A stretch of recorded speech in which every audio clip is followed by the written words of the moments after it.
Capítulo 6. A rebelião. Cerca de 30 pessoas ligaram-se ao barbeiro, redigiram e levaram uma representação à Câmara.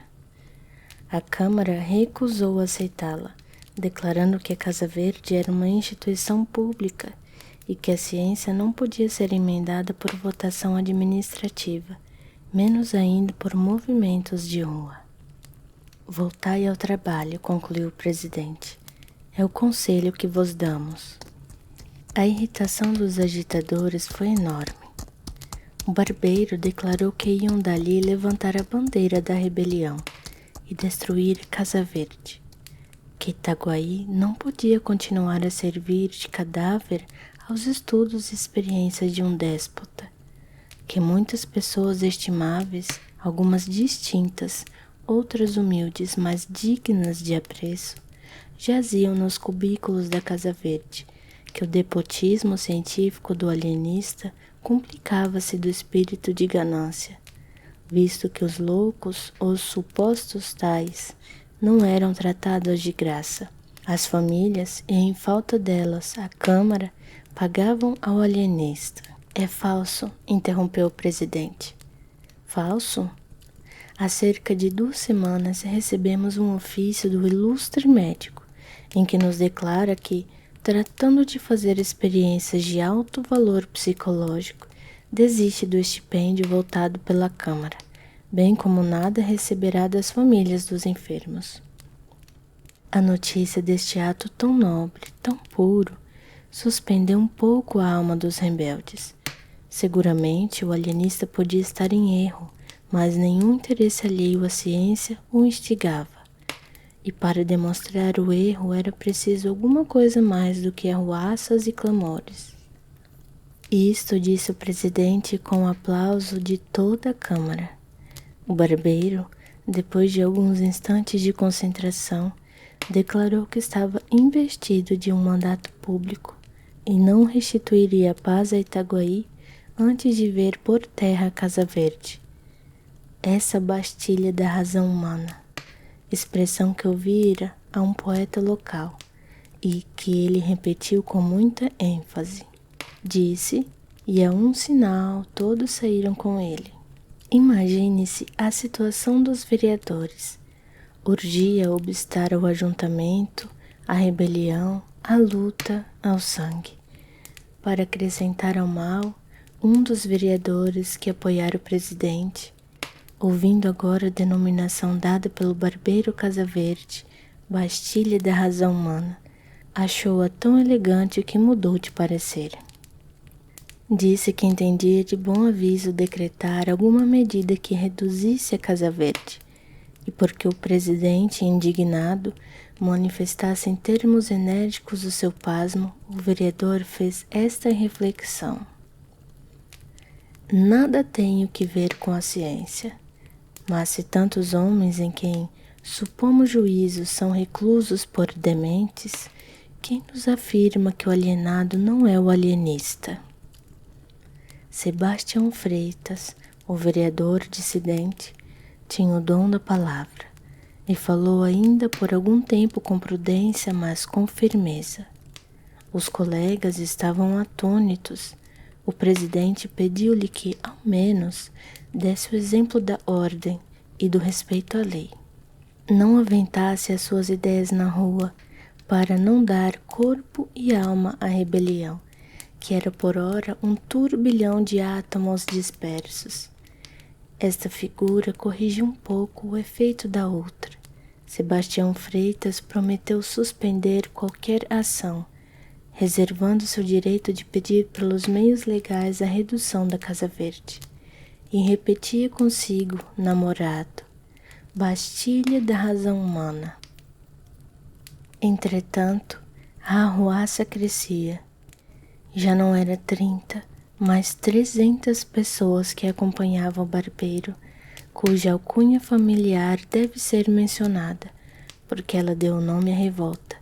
Chamavam-lhe o Canjica, e o movimento ficou célebre com o nome de Revolta dos Canjicas. A ação podia ser restrita, visto que muita gente, ou por medo ou por hábitos de educação, não descia a rua, mas o sentimento era unânime, ou quase unânime, e os 300 que caminhavam para a Casa Verde, dada a diferença de Paris a Itaguaí, podiam ser comparados aos que tomaram a Bastilha. Dona Evarista teve notícia da rebelião antes que ela chegasse. Veio dar-lhe uma de suas crias. Ela provava nessa ocasião um vestido de seda, um dos 37 que trouxera do Rio de Janeiro, e não quis crer. Há de ser alguma patuscada, dizia ela, mudando a posição de um alfinete. Benedita, vê se a barra está boa. Está, sinhá, respondia a mucama de cócoras no chão. Está boa. Sinhá, vira um bocadinho. Assim, está muito boa. Não é patuscada não, senhora. Eles estão gritando. Morra o doutor Bacamarte, o tirano, dizia o moleque assustado. Cala a boca, tolo. Benedita, olha aí do lado esquerdo. Não parece que a costura está um pouco enviesada? A risca azul não segue até embaixo. Está muito feio assim. É preciso descoser para ficar igualzinho e... Morra o doutor Bacamarte! Morra o tirano! Uivaram fora 300 vozes. Era a rebelião que desembocava na Rua Nova. Dona Evarista ficou sem pinga de sangue. No primeiro instante não deu um passo, não fez um gesto. O terror petrificou-a. A mucama correu instintivamente para a porta do fundo. Quanto ao moleque, a quem Dona Evarista não dera crédito, teve um instante de triunfo, um certo movimento súbito, imperceptível, entranhado, de satisfação moral ao ver que a realidade vinha jurar por ele. Morra o alienista! Bradavam as vozes mais perto.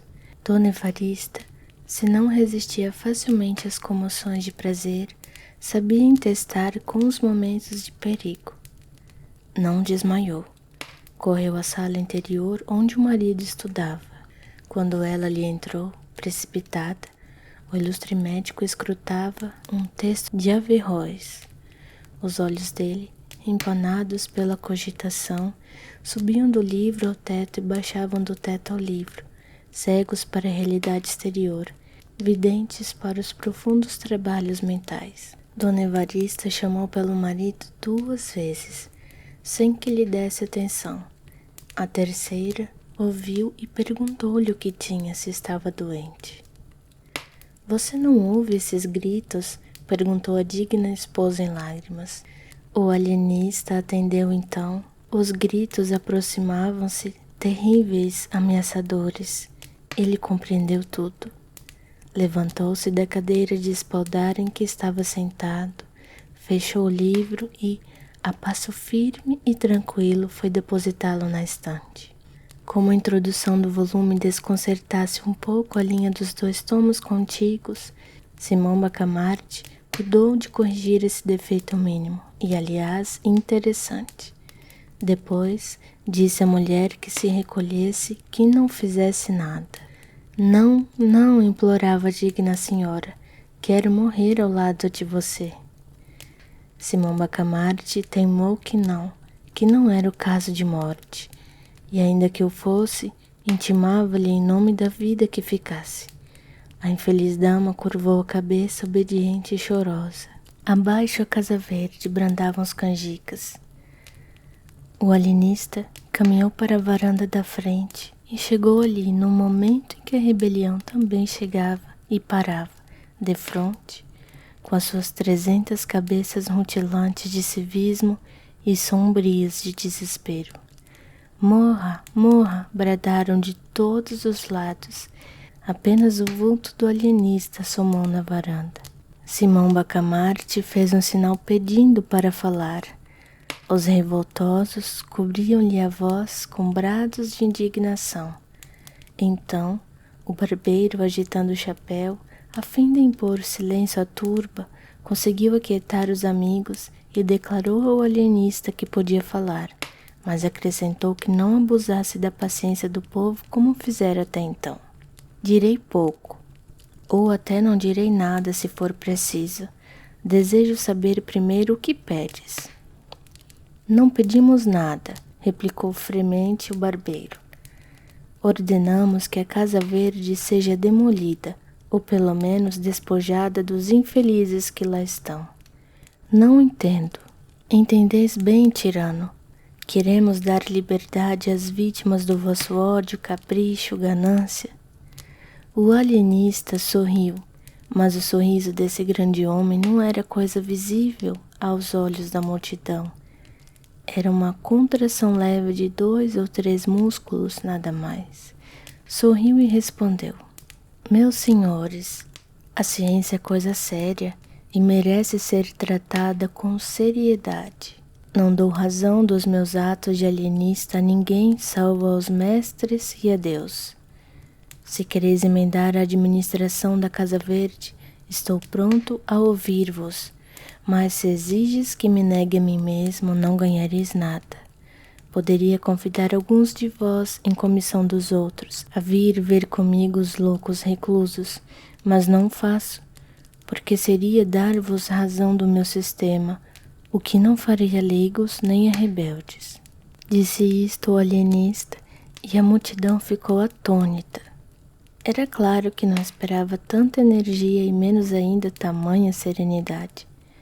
Mas o assombro cresceu de ponto quando o alienista, cortejando a multidão com muita gravidade, deu-lhes as costas e retirou-se lentamente para dentro. O barbeiro tornou logo a si e, agitando o chapéu, convidou os amigos à demolição da Casa Verde. Poucas vozes e frouxas lhe responderam. Foi nesse momento decisivo que o barbeiro sentiu despontar em si a ambição do governo. Pareceu-lhe então que, demolindo a Casa Verde e derrocando a influência do alienista, chegaria a apoderar-se da Câmara, dominar as demais autoridades e constituir-se senhor de Itaguaí.